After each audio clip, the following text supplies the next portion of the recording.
I wanted to give a brief tour of my backyard garden, I call it. This is the first veggie garden that we planted in this space, and I have my selfie stick now that hopefully will make things more stable. I'm trying to film on a day that's not so windy.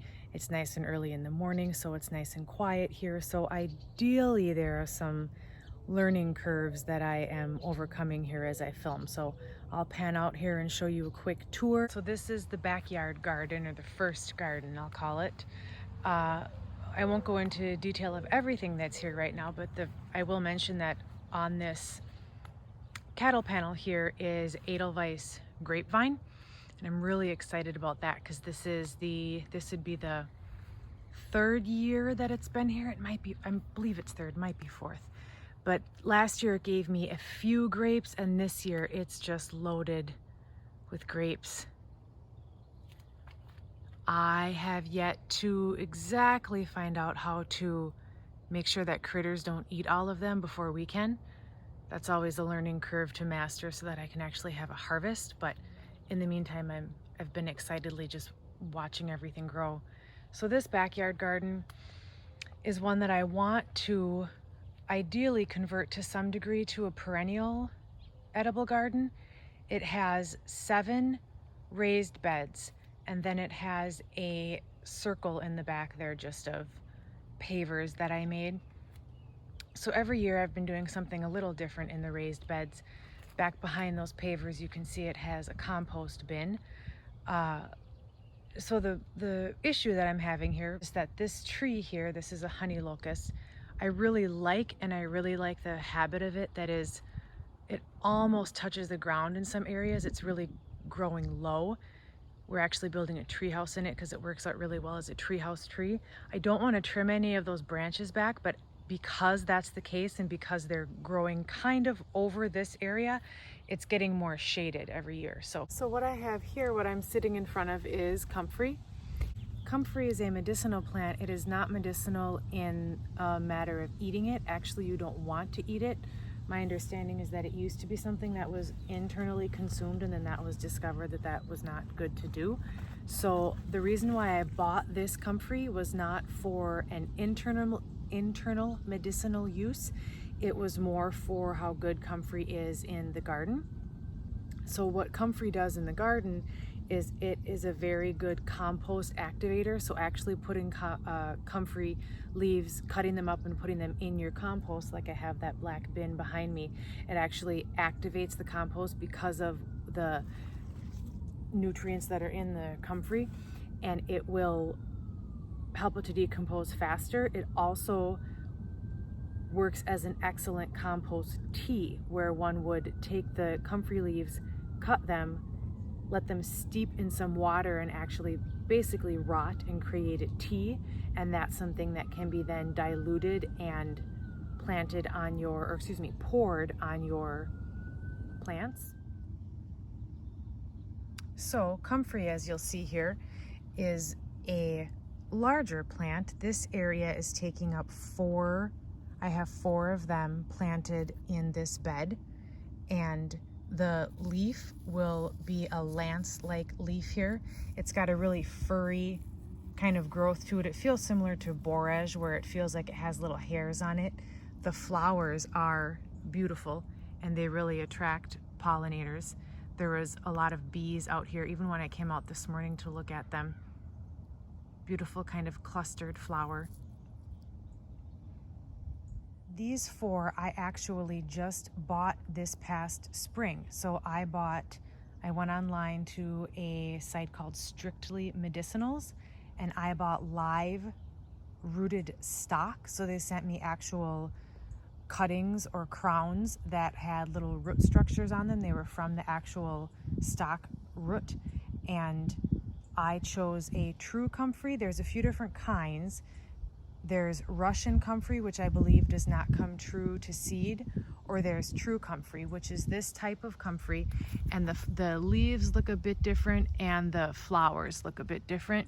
So the reason why I chose true comfrey is because true comfrey will come true to seed, which means it will spread by seed. So we'll see if this becomes something that I have to manage, which I have definitely had happen in the past. My goal though is not necessarily to just let it spread wherever it wants. I want to be able to save the seeds and then plant that when I want, or be able to give those away. So I ideally don't think I'm going to have this even stay in this bed. I wanted it in the bed when I first bought it and planted it, just to make sure that it was in a place that could be protected and that I could monitor, because I didn't know how hardy or how well it was going to grow. I also planted it really early, which made me a bit concerned that I may kill it because it was cold, but it has done really well. So what I want to do right now is actually cut back a bunch of the leaves and start the process of making my first batch of that compost tea. All I'm going to do here are cut off the leaves. The flowers I'm going to leave because I do want them to go to seed as best they can, to be able to collect those seeds. The leaves, from what I have read, you can actually cut back quite a bit of the leaves and they will have a nice regrowth. It's still early enough in the season that I would expect that. I did wait until now because I wanted them to be pretty well established. And so I'm not going to cut all the leaves off. General rule of thirds, you don't want to take off a more than third of a plant at a time. So I'm just going to cut some of these more haggard large ones, and I'm putting them in this big 5-gallon bucket.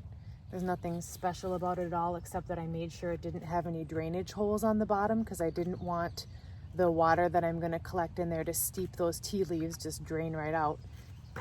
And then you want to cover it with a lid ideally, but if there's not a lid, anything that's just going to cover it so that it can really steep in there and ferment. It's going to stink. I've never made it, but from what I've read, it's going to be a stinky process. That's how you will know it is done, when it essentially smells like the rotten leaves that are right there in the bucket.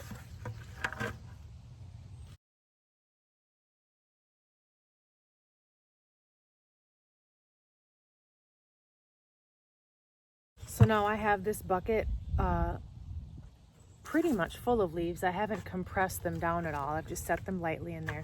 So once I actually compress the leaves down, it'll be the bottom third of the bucket is full. So now I'm going to fill this with water, and I'm going to weigh those leaves down with some rocks so that they don't float to the top. And I'm going to let that steep with a lid on it. I'll probably put it out in the corner of this garden actually, so that it can be in an area where it will get warm from the sun, but it also is not anywhere too close to my house, so that if it does start to have any smell, it's not something that I'm not going to put it in the garage or anything where I'm going to maybe smell it every time I open the door. This is my first time trying that, so I'll just check on it every few days and see how that goes. Now I'll pan over here, and as you can see, my taking that amount from the comfrey leaves, actually, from what I can see, doesn't even look like there was that much that was taken, which again, this is a learning process, so I'm surprised. That first batch or that first harvest, you can't really even tell that I took much from there. So that's encouraging. Ideally, when I decide where I'm going to plant these so that they can become more established, I'll spread them out. So I would like to have a few of them around in a more permaculture fashion in different areas where I can cut them to make the tea as the season goes on. Or you can also use them in more of a chop and drop method, where you actually just chop the leaves down, drop them on the ground, and let them mulch or decompose, compost themselves into the ground. That's something that I also read is a very good for the soil and very good for the plant, so it has a high nutrient quality to do. So I would like to, ideally, again, once these, now that I've seen that they've grown well, I have 4 of them. This is their first season and they've grown well enough that I'm comfortable moving them either this fall or next spring. Then I would like to find a spot in each perennial area and in my vegetable garden up front to plant one, let it become established, and then that will be the comfrey plant for that area, where I can take from those leaves, I can make compost tea for that area of the garden. I can do any chop and drop that's possible in that area of the garden, knowing that it's all small scale. With this being a very small scale garden and this being an urban space, it's not like I could have a whole field of this and chop and drop acres worth of comfrey onto all of my garden. It's a small space. I have 4 plants. That's 4 different areas to have it. But even now, to just have my first attempt at making this tea, it's encouraging to see that to fill half of that 5-gallon pail didn't really take much from the leaves at all. So this is what the bucket looks like now, filled with water. I'm gonna go grab a rock to weigh down all of these comfrey leaves. There's my decent sized rock. I'll dump it in there. It'll weigh all of those down. I think I'll adjust it a bit to really squish all that down. So now you can see all of that is clearly under the water and able to soak under there. I'm gonna use this. I couldn't find the lid to this bucket. Surprise, surprise.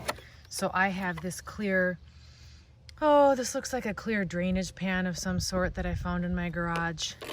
There's always treasures in there. So I'm gonna pop that over this and try and secure this with a smaller rock that won't crush it, so that it will start to stink and rot under there. So whether this stays on it or blows off and I find something else, I'll follow up in a few days on how that's going.